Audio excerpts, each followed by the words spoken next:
In the early 80s, one of the largest indoor roller coasters in the world, the Mindbender, was opened to the public, and shortly after it became a benchmark for measuring courage. However, in June 1986, the Mindbender crashed in a catastrophic accident that sent shockwaves around the world. It's safe to say that the revealing investigation is shocking as well. Despite the accident happening over 30 years ago, it's still often talked about today. And with the iconic ride finally retired from service, we're digging deeper than ever to uncover the truth. So keep watching as we explore the twists and turns of one of the most fateful moments in roller coaster history. Imagine the largest indoor triple loop roller coaster within the largest indoor amusement park. Yes, that's what the Mindbender was, and it was nestled in the heart of Edmonton Mall in Edmonton, Canada. It was once the world's largest indoor shopping center, a stunning architectural marvel that covered an awe-inspiring 490,000 square meters. Inside, you'll find a breathtaking array of 800 shops, a sprawling water park, a gun range, and its own Chinatown. But for true thrill seekers, there was only one place to be: Galaxyland, the heart-pounding amusement park that lurked deep within the mall's labyrinthine walls.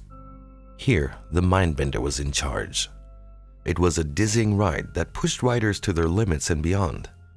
With its claustrophobic twists and turns and a vibrant array of terrors and delights, Galaxyland, then known as Fantasyland, was a world of wonder and danger that few had ever experienced.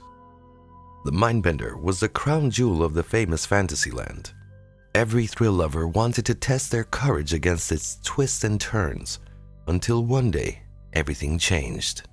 The day was June 14th, 1986, and would go down in history as a day that shattered the illusions of safety and forever altered the course of the roller coaster industry. In a tragic turn of events, innocent riders lost their lives, and those who witnessed it were traumatized for life. Since then, the Mindbender has become the most infamous roller coaster in Canada and the United States. The Mindbender wasn't just an ordinary roller coaster. With a height of nearly 150 feet, its triple-loop Mindbender design, and a speed up to 63 miles per hour, this was everything a thrill seeker was looking for. But then, on the 14th of June, 1986, everything changed.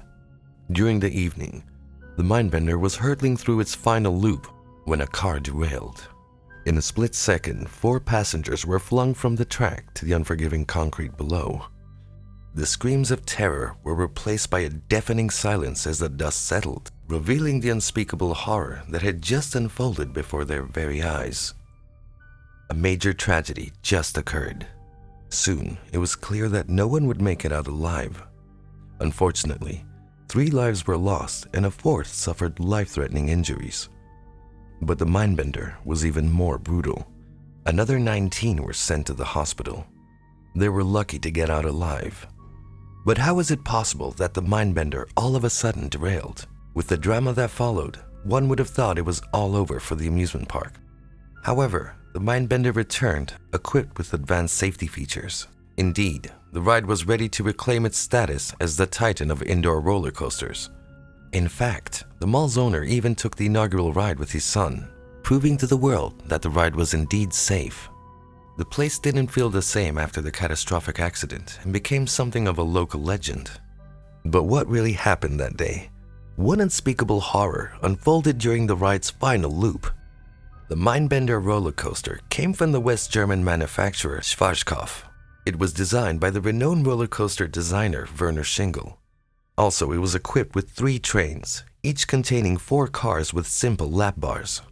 With everything in place, the ride opened in late 1985. So how did everything go so wrong within a year?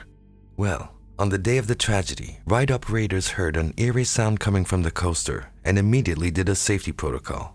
They shut down the coaster and contacted maintenance. Maintenance came and did testing on an empty cycle.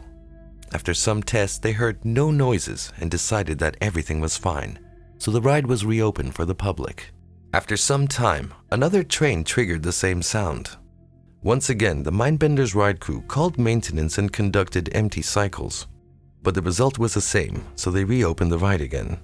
But this turned out to be a fatal mistake. Once up and running again with people in it, the full train made its way through the track when the left wheel of the fourth car suddenly got loose and fell off. This led to a chain of events that eventually caused the train to fishtail and slam into the track. It was a horrifying scene, and one that would leave a horrible mark on the history of the Mindbender. The fourth car, with its passengers still inside, was flung out of control, hurtling over 25 feet at 30 miles per hour. It crashed into the concrete floor below. 3 of the riders died on the spot, and the fourth was left with a life-altering injury. But the horror didn't end there. The fourth car slammed into the concrete supports of the first loop, causing the riders in the first 3 cars to suffer neck injuries. For some people, the disaster was a confirmation of something they had always felt about the mall. The place always had an eerie feeling to it. Despite all the bad vibes, those who loved the Mindbender were fiercely loyal to the ride, even when it caused them physical pain. Indeed, some people from Edmonton, Canada shared tales of people blacking out, intense neck pain, and even throwing up after the ride. According to some of these people, the Mindbender's intense shaking, beating, and lack of apology were all part of the thrill.